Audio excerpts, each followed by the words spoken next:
What is going on, everybody? Welcome to the next video in my how-to series on how to do a low-budget medieval battle scene.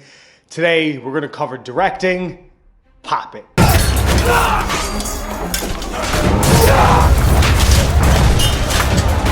So last week we went over cinematography. This week is directing, and usually in a low-budget setting, the director and the cinematographer are one and the same. You usually will be the one that is behind the camera. Where cinematography is the technical side of making a film, directing is the emotional side of making a film. It's pulling the emotion out of the actors who are on the screen, the extras that are on the screen. It's making the audience feel the way you want them to feel. It's telling the story.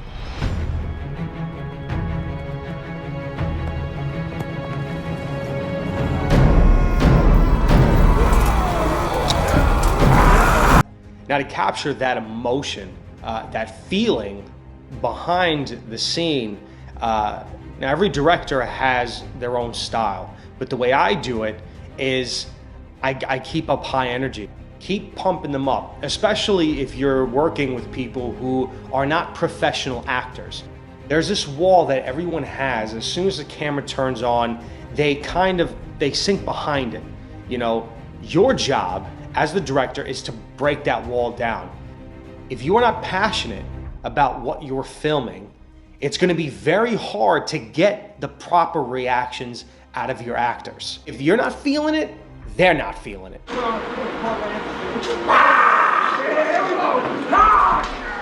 The more comfortable they become with you, the more they want to perform. If you do hang in there with them and you continue to tell me, yo guys, all right, come on, give me more, there we go, that's what I'm talking about. You know, then it comes out. Do it again, do it again. Oh, beautiful, let's go, gorgeous. Beautiful. Good.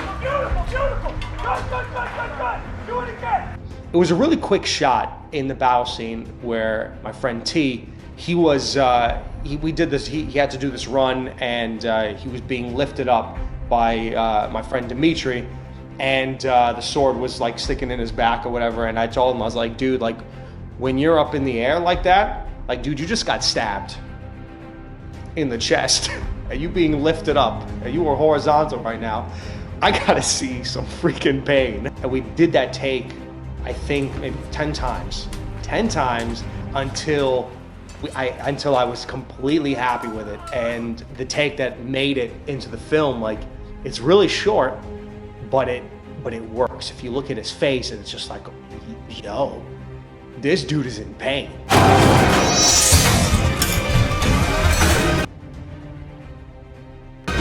On that note, do a scene over and over again. Beautiful. Do it again. Until you're happy with it. Now, when you go into post-production, you go into editing, like you may look at it and you're like, oh shoot, like there's 20 takes of the same scene. I gotta go through every single one of them. I didn't even see it. That was so quick. All right, one more time. Well, that's filmmaking.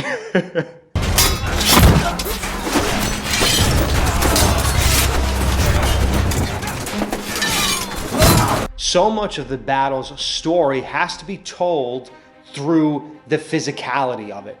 The physical actions that your actors are taking have to sell the story. The less physical they are, the less the story becomes. If you take, just for example, this one scene where my friend Hendrik, he has to go onto the king's back, and the king, he flips him over the shoulder. What Hendrik does is he really flapjacks himself onto the ground. He wasn't stiff, he just kind of just went with it. If you take that sequence, all right, and you just imagine for a second that Hendrik was really stiff. Just imagine he was really stiff and he kind of just fell to the ground in a much more conservative manner. That shot would not have sold.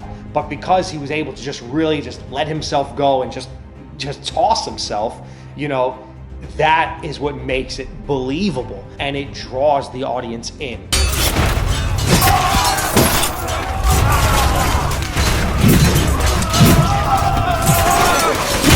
This is probably the funniest example I could find It was the King, my friend UC, and my friend Loudy.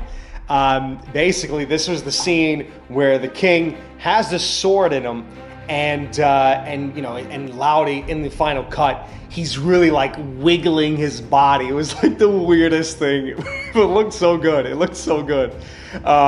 We did that about 5 times, and the first time we did it, here, I'll show it to you right now. The first time we did it, Loudy, I was like, okay, Loudy, basically the sword is in you, okay? When UC takes the sword out of you, you need to fall to the ground. Loudy was like, yeah, okay, no problem, no problem. He stays in this one position, and then he just falls to the ground. It was so funny. Oh my gosh, yeah, check it out. And you guys gotta be fighting. You guys are in the, ready? Fight now, go ahead, fight now. Ready? 3, 2, 1, go. And there it is. So you see, like, that's very lackluster. Like, of course, that's not going to make it to the final cut. And if you are a director, you look at something like that, that should never make it into the final cut, ever. So Loudy fixed it. I told him, I was like, dude, like, you really need to, like, act like you freaking just got rammed in with a sword. He popped it. 2, 1, go. 2, 1, fighting. Well, that's the end of the video, guys. I hope you learned something. I hope maybe I clarified some things that you may have already been thinking about. But again, every director has their own style. Everyone has their own ways of going about shooting something. This is just the way I do it. It's worked out so far, so that's what I preach. If you guys liked the video, like, comment, subscribe to the channel.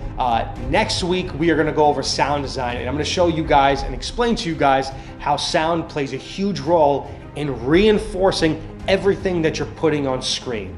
So until next week, freaking pop it.